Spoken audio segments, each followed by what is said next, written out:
Welcome into the week 2 recap. Before we get into the recap, if you're listening on Spotify, maybe check the video on Spotify or go to the YouTube.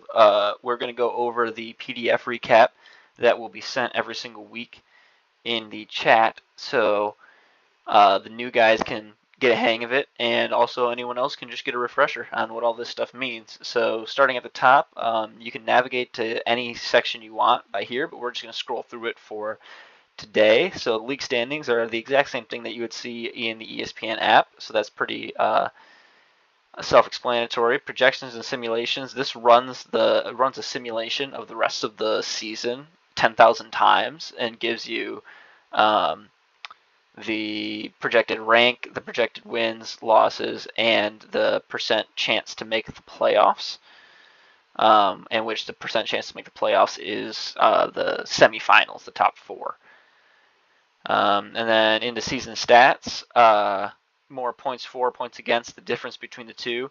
The record versus all column is very important because this is the tiebreaker. If you're tied in record to get into the playoffs or to get a certain seed, the record versus all column will be the tiebreaker. This is your record if you played every single team every single week.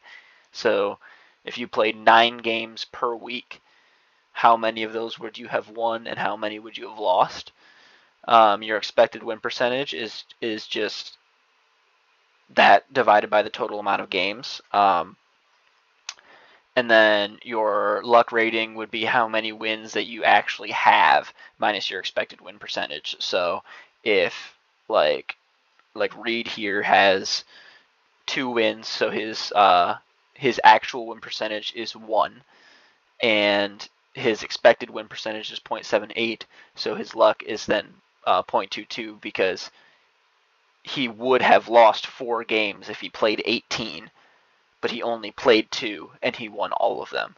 So he got a little bit lucky there. And then those luck ratings are visualized here. Negative is unlucky, positive is lucky.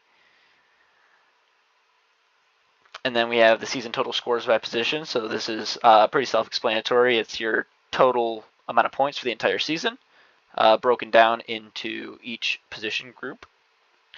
Your season total coaching efficiency. So this is if you were to have started your optimal lineup. So if all of the players on your team, if the ones that went off were all in your starting lineup and not on your bench, then you would have a perfect coaching efficiency. So like you could not have possibly made a start-sit decision that would have increased your amount of points that week. And so this is that totaled over the season. So the higher, the better start-sit decisions you've made, the lower, the worse. This is the season total points left on the table. This one's a little bit more confusing to deal with, but it's another kind of luck rating, and how are you cashing in on that luck? So if the green bar is high, that means the teams that you've played against, they haven't made the best start-sit decisions, and they've left a lot of guys that went off on their bench essentially against you. So the higher the full green bar, the luckier you are. But you've also left points on the table by not making good start-sit decisions. So that is the red bar, and the higher the more negative the red bar, the worse your start-sit decisions have been in terms of points. And then where your logo is placed on that is the difference. So if you're like here, Alexander and Luke have gotten the luckiest on their opponents making bad start-sit decisions, but they haven't really capitalized on it that much because they've left points on their bench too, and that's why their logo is here and not like all the way over here.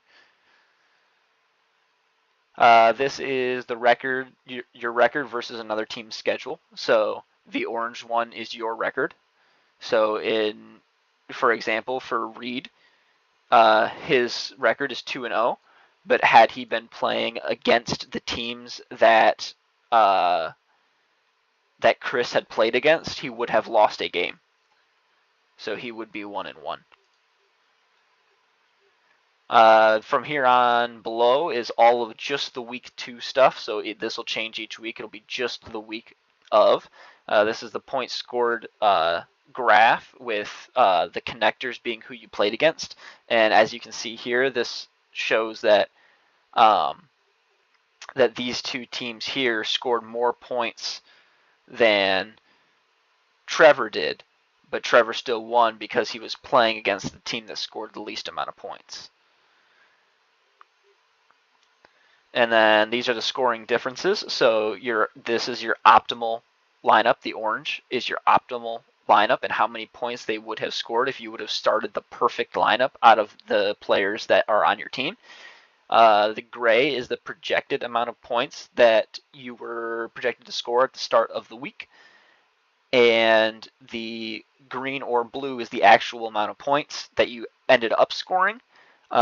Green is for if you scored more points than your projected total, and blue is if you scored less points than your projected total. This is actually kind of an anomaly right here. This normally doesn't happen. Todd's optimal was right around his projected score. So the optimal amount of points that he could have scored was actually a little bit less than what he was projected to score at the start of the week. And then these are the week 2 scores by position, so same as the season total, but just for week 2. Week 2 coaching efficiency, same as season total, but just for week 2. These are your boom players, so the 3 players that scored the most points relative to their projection. So they beat their projection by the most. And these are the bust players that scored the least amount of points relative to their projection. And I try to add something to this every year, so hopefully by next week I'll have one more graph up and going that'll be really cool on the insights that can give you. So I'll go into more detail about that if I can get it up and running, and hopefully I can. And if so, that'll be next week. But now that this is over, let's get right into the weekly recap. Two Guys One Cuck 1-1 defeats Psych Ward 1-1 170.34 to 142.38. Two Guys One Cuck stormed back in week 2 with an offensive showcase. Jamar Chase finally exploded for Cincinnati despite losing his starting quarterback until mid-December. James Cook looked like a true RB1 in a road win against the Jets, and Christian McCaffrey was his usual steady self. Psych Ward wasn't without bright spots, though. Patrick Mahomes held his own against the Eagles, and Justin Jefferson kept piling up catches even as Minnesota stumbled. Kyren Williams also continued to impress, but the death pizzas didn't show up. Jalen Waddle was quiet against New England, Drake London was bottled up by Minnesota, and Sam Laporta didn't get any looks despite the 52 points of offense from Detroit. TVIT's Tallywhackers 1-1 defeats Uncle Todd's Drinking Problem 1-1, 138.36 to 113.02. TVIT's Tallywhackers bounced back this week thanks to steady production across the board. Dak Prescott carved up the Giants to lead the way, and Puka Nacua kept his incredible target pace alive with another strong showing against Tennessee. Tyreek Hill didn't go nuclear, but still brought speed and splash plays, while Javonte Williams and Josh Jacobs chipped in enough to keep the floor stable. Even with Joe Burrow aggravating his turf toe injury and leaving early, the Tallywhackers had more than enough firepower to get back to 500. Uncle Todd's Drinking Problem couldn't match it.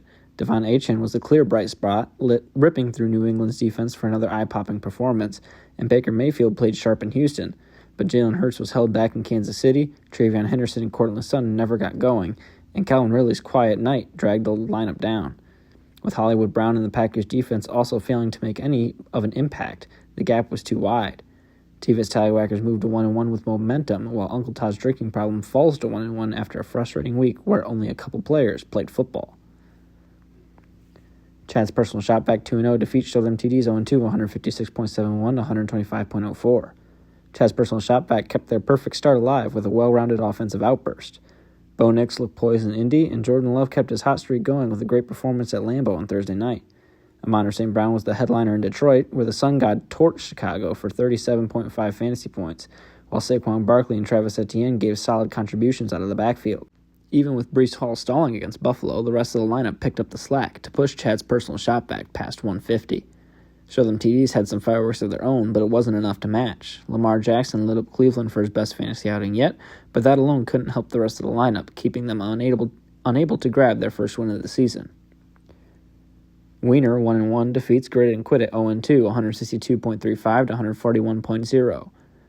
Wiener picked up their first win of the season thanks to breakout performances from their young playmakers. Drake May went toe-to-toe with Miami and delivered 28.4 points, while Malik Neighbors hauled in Russell Wilson's jackpot throws for a whopping 34.7 points. It was more than enough to offset quiet days from Ashton Genty and Jerry Jeudy, with the Eagles' defense and Brandon Aubrey tacking on just enough at the margins. Grit It and Quit It had some bright spots, with Jared Goff putting Ben Johnson's head on a tee and channeling his inner Bryson DeChambeau on his way to 35.5 fantasy points. But Derrick Henry was uncharacteristically sluggish, Garrett Wilson struggled to find rhythm against Buffalo, and Devontae Smith was contained in Kansas City. Wiener improves to 1-1 with momentum on the backs of May and Neighbors, while Grit It and Quit It falls to 0-2 and is left searching for consistency to build around Goff. Honey Packers 2-0 defeats Slower Ponies 1-1, 156.39 to 122.42. Honey Packers stayed perfect thanks to a monster showing from Russell Wilson, who turned back the clock at Jerry World in what was a strong contender for NFL Game of the Year. A.J. Brown was quieter than usual, but DK Metcalf and rookie Emeka Egbuka both contributed enough to keep the Honey Packers comfortably in front, with the Bills' defense hammering it home. For Slower Ponies, Jonathan Taylor was the lone bright spot, looking like his old self again against Denver. Josh Allen played against Justin Fields, and both fell way short of their marks. Even with Ladd McConkey flashing a bit of promise, it wasn't nearly enough to close the gap. Honey Packers improved to 2-0 and look loaded with firepower across the roster, while Slow Ponies falls to 1-1 after disappointing showing from their quarterbacks. Our Week 3 Idle League Power Rankings, starting at the bottom at number 10 Not Moving, T-Vits Tallywhackers, and number 9 Staying Put, Show Them TDs, and number 8 Not Moving, Uncle Todd's Drinking Problem, and number 7 Staying Put, Wiener, and number 6 Staying Put, Honey Packers, and number 5 Not Moving, Two Guys One Cuck, at number 4 moving down 2 spots, Slower Ponies, and number 3 Staying Put, Psych Ward, and number 2 moving up 2 spots, Chad's Personal Shop Vac, and remaining in the number 1 spot is Grit It and Quit It. Our Week 3 Idle League Game of the Week is Chad's Personal Shop Vac 2-0 versus Wiener 1-1. 2 monster weeks recently from Amon St. Brown of Chad's Personal Shop Vac and Malik Neighbors of Wiener, setting up for a Week 3 showdown to see if anyone can replicate. That will do it for the Week 2 recap. Excited to see you all in Week 3.